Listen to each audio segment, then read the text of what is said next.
lower taxation, growth of MSMEs, the turnover up to 50 crore rupees, the scrapping of FIPB, the budget, Union budget. So I think one of the things that startups are not very famous for is profits, but with the tax rate coming down for startups up to turnover of 50 crores at 25%, will probably encourage them to be more profitable and also save some money for developing their markets and so on and so forth.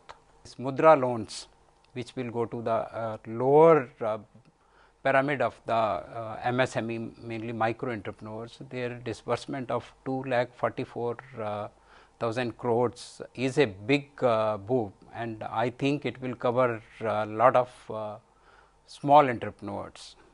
So, overall if I see, it is a good for MSME.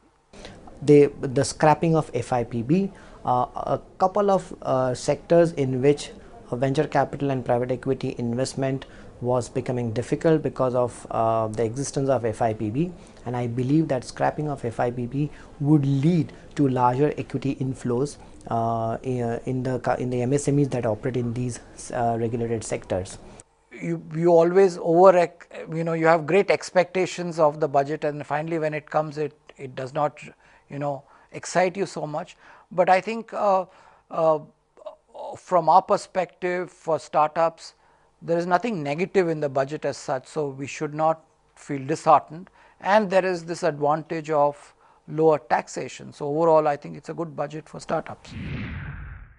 Hello and welcome to Leaders of Tomorrow, 18 Hour special initiative that celebrates the undying entrepreneurial spirit of micro, small and medium enterprises. This is the only daily MSME platform in the country, a show where you can voice your concerns and get answers to all your questions directly from our team of experts.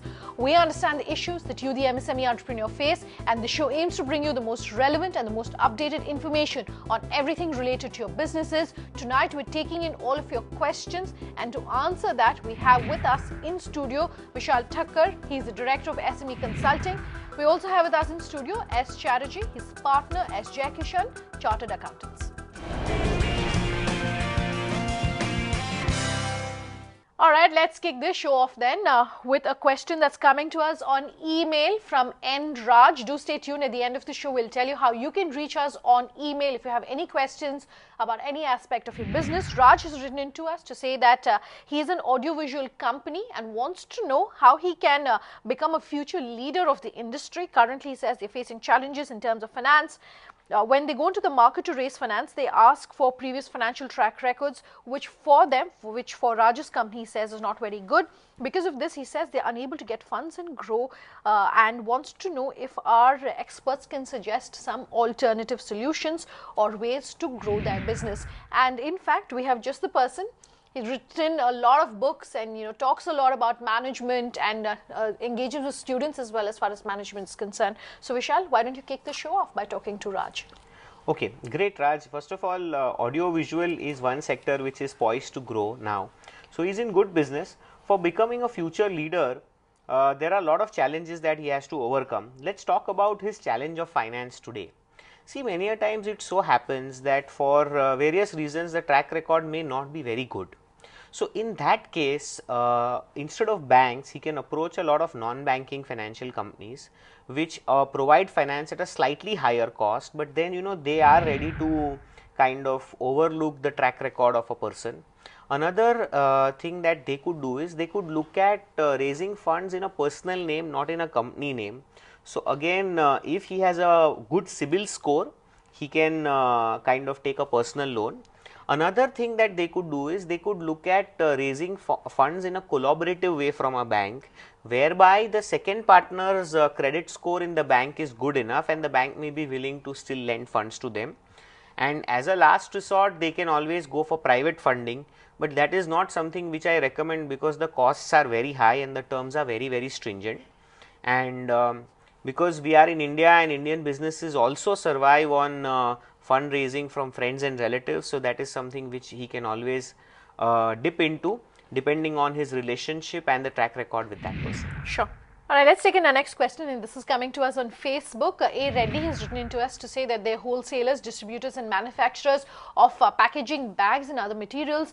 He's written into us to ask our experts that he wants to buy industrial land for expansion of his business and wants to know what kind of land will suit his business and who can help him in possibly figuring that out and finding this piece of land. Mr. Chatterjee, I would like to approach this question from more an investment point of view. For MSMEs, what would you recommend? If it's in manufacturing, are there any sort of benefits that he should tap into? How much of such investment should he be making into a fixed asset like this? Right. Nowadays, in all, not only in Maharashtra, in all the states, that for doing this type of this, the government is giving that industrial area, they are giving the land on lease. And these leases are generally for 999 years or so. Against this lease, once they get the lease for their warehouse, as Mr. Raj has said, then against this lease, they are going to get finance from the bank or financial institution. Okay, so there are a lot of ways that you can go about looking at finding such facilities. That's in response to your question, Mr. Reddy. Thanks for sending that to us. Our next question is a call that's coming to us on the line of Vijay Venkatesh. Vijay? My question is, now the government is implementing a new article for the part of the industry policy, Article 275, under which all the SME industries should have to implement end-to-end ERP system to have a data transparency within the organization. Now, this being the context, the industry association and the industries, how are they planning to identify low cost and robust ERP solution for the benefit of industries? Okay, so Vijay is essentially calling in to say that while the government is mandating the implementation of ERP software, he wants to understand how they can go about also in a lot of ways identifying low cost solutions. And with the advent of cloud, SaaS, etc., I assume that cost is not so much of an issue, but do you want to answer his question? Okay. See, what Vijay can do here is that government is encouraging SMEs to have ERP software for one single reason, and that's GST. GST now, unlike VAT, will require a line-by-line consolidation with your customers' books and suppliers' books. If there are anomalies, GST will give you 2 months' time to rectify those anomalies, and if you don't rectify them in 2 months' time, then the credit will be lapsing. So, it is very important for SMEs to keep a proper track record of all the transactions that they are carrying out. So, that is there. In terms of ERP, there are many ERPs available which are extremely low cost, very easy to use and implement. Also, they provide the kind of data security which is required. It could be our very homegrown Tally ERP solution, or there is something called as QuickBooks which is available. So, all of these are so easy that you don't even require an expert to implement it. You just have to take up a license, and also some of these ERPs offer free licenses for a particular period of time, so that you can evaluate and understand which ERP you are comfortable with, and you can pick and choose one. Okay. That's in response to your question. Thanks for sending us that question our way, and do remember that the industry is gearing up really for GST, and this will go a long way towards helping your firm. Paresh Babaria has sent us this next question on email. He's written into us to say that they are authorized sellers of some of the biggest brands of desktops and notebooks for the region of South Gujarat. He says that his firm, though, is not a manufacturing firm, so they are not able to get the advantages of MSME or NSIC. He wants to know how authorized dealers can get such benefits. He's also written into us to ask how they can pass on these government benefits or other benefits to the employees, so that these employees stay with them for the long run. Mr. Chatterjee, let me come to you on this. What would you have to say? Maybe talk about the benefits or advantages as far as a firm which is not necessarily registered as a manufacturing MSME, and then I can ask you to talk about the employee angle of the question. Now, NSI is an organization where they extend lot of benefits to them. So, they can approach NSIC, and they can pass on the benefit to their customers. The customers who are registered with NSIC, they can get this benefit through by registering there. Take on the employee part of it, Vishal. Okay.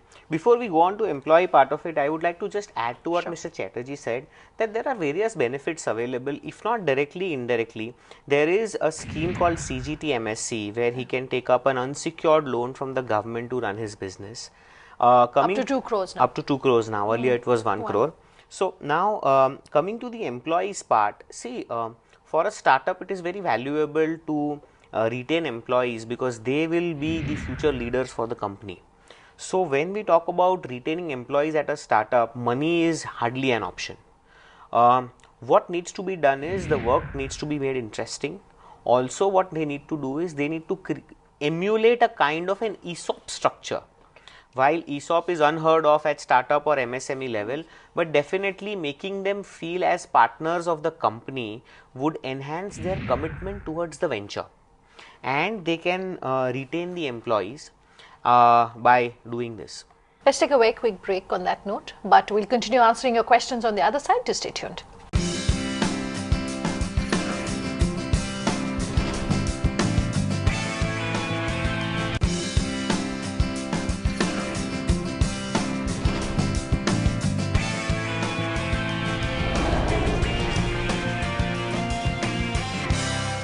Welcome back with us here on the Leaders of Tomorrow. We're continuing to answer all of your questions tonight. This next question is coming to us from the line of Nayaz Sharif. Nayaz, what's your question? We are a tech company mainly dealing with ERP products. We have roughly invested about 7 crore rupees in the business and not yet seen any profits. What I have invested is also going through great loss. So I want to see the profitability. Can you suggest how can we recover the investments and earn the profits and grow our business? Okay, that's a really unfortunate situation. You seem to have gotten yourself into, Nayaz, 7 crores and not really seeing profits. Vishal, what would you say?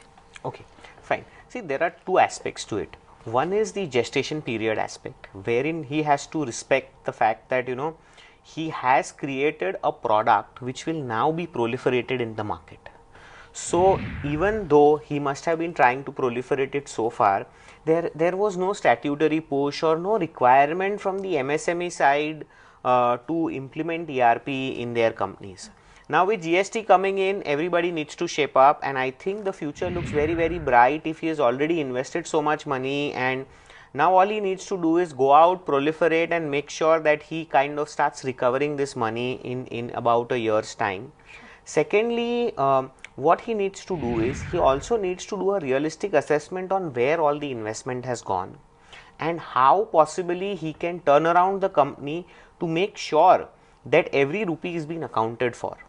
Because what happens is that many a times while we see a lot of money being invested, it may not go in the right direction.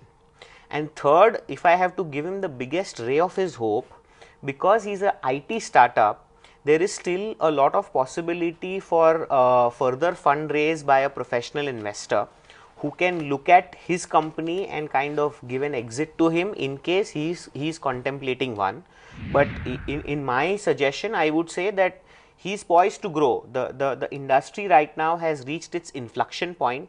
I think he should hold it out for at least a couple of more years before he should contemplate exit.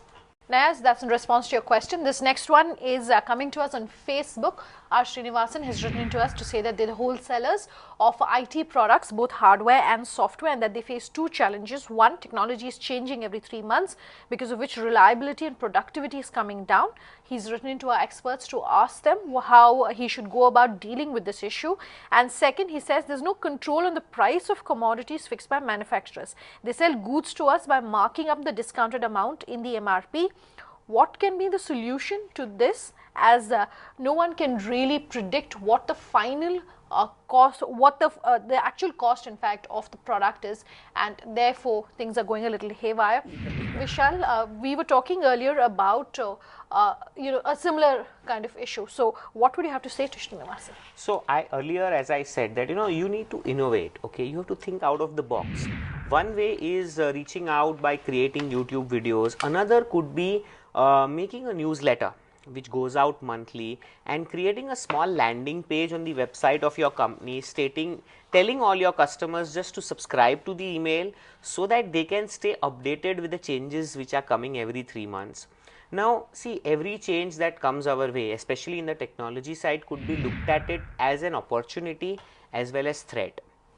If we look at the IT giants who are manufacturing all these technology products, they do understand the challenges that distributors or dealers face. So, the entire inventory risk is carried by the IT company. So, really, they have to talk to the company for which they are selling products and services and find out that whether they can shift the inventory risk to the manufacturer.